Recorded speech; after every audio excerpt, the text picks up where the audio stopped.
Geometry की। यहाँ पे जो वर्टिसेस हैं वो कोऑर्डिनेट, वर्टिसेस के कोऑर्डिनेट गिवन है। तो कैसे हम इसको सोल्व करेंगे, कैसे इसका एरिया फाइंड करेंगे, तो उसके लिए एक फॉर्मूला है और वो फॉर्मूला कैसे सोल्व होगा वो बता देते हैं। यहां से मैंने ये परपेंडिकुलर ड्रॉ किया, इसको मैंने m बोल दिया। यहां से ये परपेंडिकुलर n, यहां से ये perpendicular m n l, l ले लो इसको, राइट।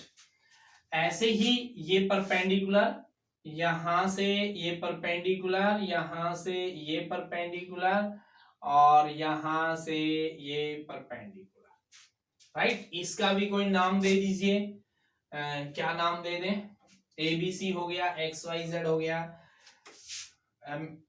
PQR दे देते हैं, PQR, राइट।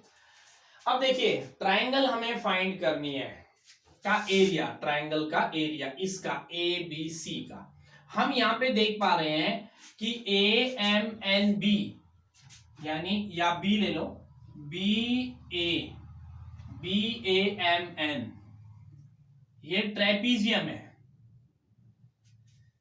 तो इसका मीनिंग हो गया area of triangle ABC is equal to area of trapezium BAMN plus area of trapezium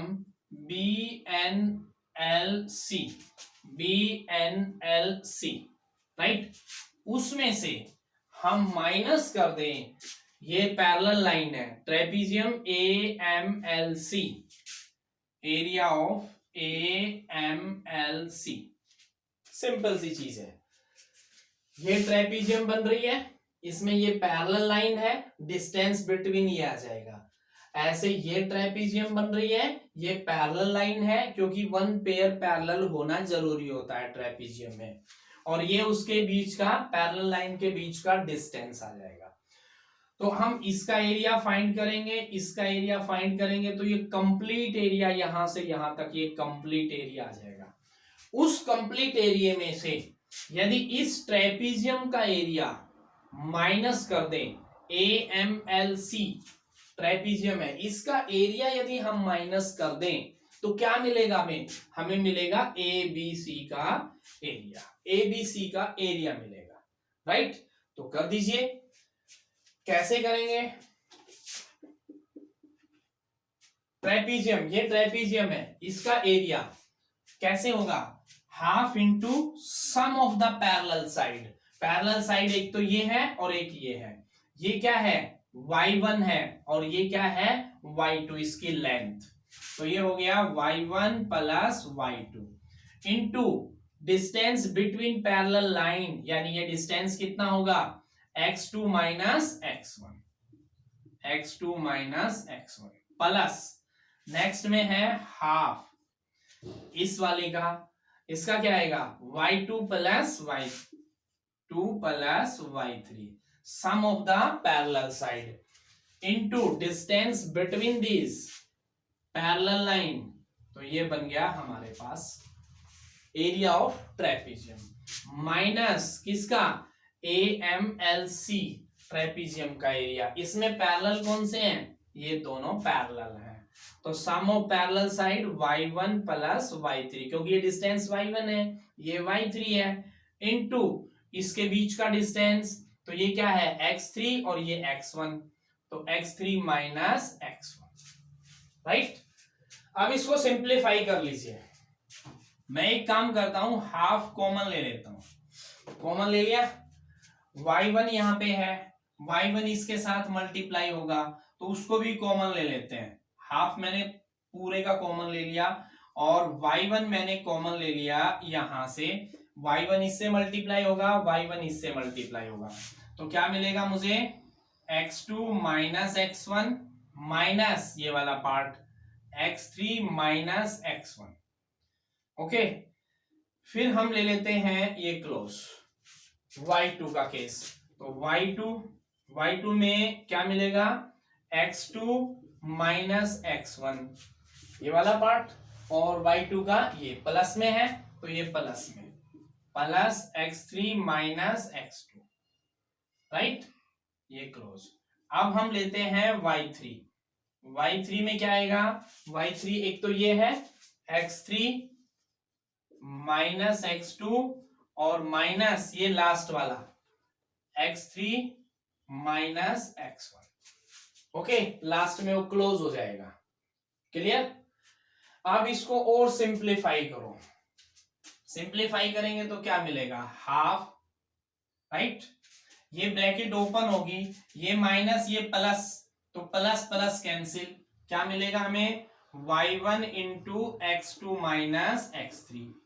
ऐसे ही y2 के लिए ये प्लस है x2 और x2 ये कैंसिल, तो क्या मिलेगा x3 माइनस x1। ऐसे ही y3, इसमें ये माइनस ये कैंसिल, ये प्लस हो जाएगा, तो ये आ गया x1 माइनस x2, राइट।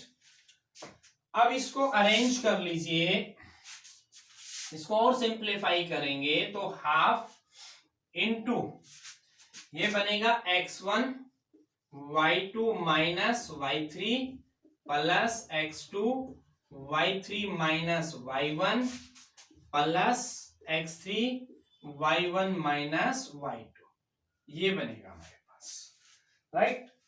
अब इसमें हम मॉडुलस लगा देंगे, क्यों, क्योंकि एरिया ऑफ ट्राइंगल, ट्राइंगल का जो एरिया है वो कभी भी नेगेटिव नहीं हो सकता, इसलिए हमने ये मॉडुलस लगा दिया। हमेशा ट्राइंगल का एरिया पॉजिटिव होगा। ओके, तो ये मॉडुलस इसको क्या करेगा, यदि कैलकुलेशन में कहीं नेगेटिव आ रही है तो वो पॉजिटिव बना देगा लास्ट में, स्टार्टिंग में नहीं करना कुछ भी, लास्ट में। तो ये हमारे पास आ गया एरिया ऑफ ट्राइंगल। अब इसको हम शॉर्ट में, ये तो था डेरिवेशन। अब एरिया ऑफ ट्राइंगल को यदि हम शॉर्टकट तरीके से यदि याद रखना चाहते हैं शॉर्ट फॉर्म में, तो कैसे हम बना सकते हैं, इसको इजीली कैसे लिख सकते हैं, वो मैं बता देता हूं आपको। बहुत सिंपल है, बहुत सिंपल है, इजी सा है। देखिए कैसे, हमारे पास कोऑर्डिनेट है x1, चलो कोऑर्डिनेट भी छोड़ो, इसकी भी जरूरत नहीं है, हम सीधा बता देते हैं आपको। 3 कोऑर्डिनेट है ही, सबको पता है ट्राइंगल का। तो ये area of triangle is equal to, लिखने का वे ये है हाफ, राइट। यहां पे 3 टाइम्स लिखेंगे x माइनस, ऐसे x इज इक्वल टू ना, sorry x into Y minus Y, 3 times लिख दो इसको, ऐसे लिख दिया। अब आपका फॉर्मूला बन गया, कैसे, 1 से स्टार्ट करो, 1 2 1 2 3, फिर 2 से स्टार्ट करो, 2 3 1, फिर 3 से 3 1 2, ये लो जी, हो गया डन। हमने क्या लिखा था, x into Y minus Y 3 बार लिखा था, है ना। फिर 1 से स्टार्ट करके 1 2 3, फिर 2 3 1, फिर 3 1 2, ये बन गया area of triangle.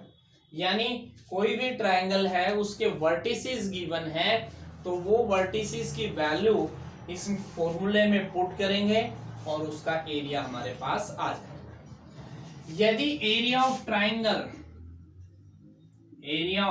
Triangle is equal to 0, यदि एरिया ऑफ ट्राइंगल 0 हो जाता है, एरिया ऑफ ट्राइंगल यदि 0 आता है, तो इसका मीनिंग क्या हो गया कि वो ट्राइंगल, यानी ये कोलिनियर पॉइंट हो जाएंगे।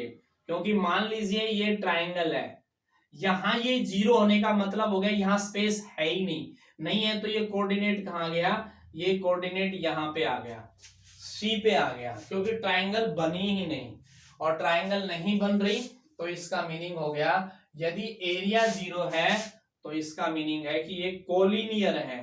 Collinear means lie on the line, तीनों पॉइंट एक ही लाइन पे लाई कर रहे हैं, राइट। यदि वो कोलिनियर गिवन है तो हम एरिया ऑफ ट्राइंगल 0 ले लेंगे। ओके, यदि एरिया 0 आ गया तो इसका मीनिंग है ट्राइंगल नहीं है, एक स्ट्रेट लाइन पे तीनों पॉइंट हैं। उसके बाद इसमें 2 छोटी छोटी बातें और रहेगी। एक होता है मीडियन। मीडियन किसी भी ट्राइंगल में, मीडियन, ये ट्राइंगल है ABC, इसमें मीडियन जहां कहीं भी मीट करती हैं उसको हम कहते हैं सेंट्रोइड। ये सेंट्रोइड होगा जी। सेंट्रोइड किसे कहेंगे? जहां पर मीडियन आपस में मीट करती हैं, जहां मीडियन मीट करती हैं वो सेंट्रोइड होता है। और सेंट्रोइड फाइंड कैसे करते हैं? सेंट्रोइड फाइंड करने का फॉर्मूला, सेंट्रोइड फाइंड करने का फॉर्मूला ये है, तीनों कोऑर्डिनेट x1 x2 x3 को प्लस करके 3 से डिवाइड कर दो। ऐसे ही y1 y2 y3 तीनों कोऑर्डिनेट y के ऑर्डिनेट y ऑर्डिनेट तीनों को प्लस करके 3 से डिवाइड कर दो। तो इस फॉर्मूले से आपके पास आ जाएगा G आ जाएगा, सेंट्रोइड आ जाएगा। राइट, क्लियर हो गया? उसके बाद आता है इसमें एक इन सेंटर। इन सेंटर कैसे होता है? जहां पे एंगल बाइसेक्ट होता है। इन सेंटर हम कहते हैं जहां पे एंगल बाइसेक्ट मीट करते हैं। जैसे इस एंगल का बाइसेक्ट, एंगल बी का बाइसेक्ट, एंगल सी का बाइसेक्ट, जहां कहीं मीट करते हैं हम उसको कहते हैं इन सेंटर कहते हैं। इन सेंटर फाइंड कैसे करते हैं? इसके कोऑर्डिनेट हैं x1 y1, इसके कोऑर्डिनेट हैं x2 y2 और इसके कोऑर्डिनेट हैं x3 y3। ये डिस्टेंस, ये a डिस्टेंस है, ये b डिस्टेंस है और ये है c लेंथ है। ओके, तो इन सेंटर बनेगा, इन सेंटर क्या बनेगा? इसको इससे मल्टीप्लाई करेंगे, यानी a x1 b x2 c x3 और divide by a plus b plus c। ऐसे ही y का आएगा a y1 b y2 plus c y3 upon a plus b plus c। तो ये फॉर्मूला बना हमारा इन सेंटर का। क्लियर? अब इसमें एक छोटी सी बात और रह गई, यदि कोई भी ट्रायंगल है, कोऑर्डिनेट हमारे पास गिवन है और हमें वो बताना है कि ये ट्रायंगल की टाइप कौन सी है, आइसोसेल्स है, इक्विलैटरल है या क्या है, तो क्या करेंगे? ए बी सी तीन कोऑर्डिनेट हैं, उनसे ए बी डिस्टेंस फाइंड करेंगे, बी सी फाइंड करेंगे, ए सी फाइंड करेंगे। यदि तीनों का डिस्टेंस इक्वल है तो इक्विलैटरल है, दो इक्वल है तो आइसोसेल्स है और तीनों नॉट इक्वल है तो स्केलर है। ऐसे ही क्वाड्रिलेटरल में है ए बी सी डी, तो उसमें क्या करेंगे? A B B C A C और A B B C C D, यानी एक मिनट ये हटा दो यहां से, तो ये बनेगी हमारी क्वाड्रिलेटरल इस टाइप से ए बी सी डी। तो यहां से फाइंड करेंगे A B B C C D और ए डी, चारों साइड फाइंड कर लेंगे। यदि चारों साइड इक्वल है तो दो पॉसिबिलिटी है, स्क्वायर हो सकता है, रोम्बस हो सकता है। फिर हम यहाँ पे डायगोनल फाइंड करेंगे ए सी और बी डी। यदि दोनों डायगोनल इक्वल हैं, साइड भी इक्वल है, तो इसका मीनिंग है स्क्वायर है। अगर साइड इक्वल है, डायगोनल नॉट इक्वल है तो रोम्बस है। दूसरी बात आती है कि अपोजिट साइड इक्वल है, तो अपोजिट साइड्स के दोनों पेयर यदि इक्वल हैं तो दो पॉसिबिलिटी है। दो पॉसिबिलिटी, रेक्टेंगल भी हो सकती है, पैरेललोग्राम भी हो सकती है। दोनों साइड इक्वल है और डायगोनल भी इक्वल है तो रेक्टेंगल है, और डायगोनल नॉट इक्वल है तो पैरेललोग्राम है। ओके, तो स्टूडेंट ये था कुछ कोऑर्डिनेट ज्योमेट्री का बेसिक जो इंट्रोडक्शन हम कहेंगे। ये मैंने कुछ फॉर्मूले थे इसमें, उसकी डेरिवेशन बताई, कुछ मेन पॉइंट्स थे वो हमने बताए। अब इसके बेस पे जो क्वेश्चंस आते हैं उनकी हम नेक्स्ट वीडियो में जब प्रैक्टिस करेंगे तो ये सारे पॉइंट्स और अच्छे से क्लियर हो जाएंगे। Thank you very much.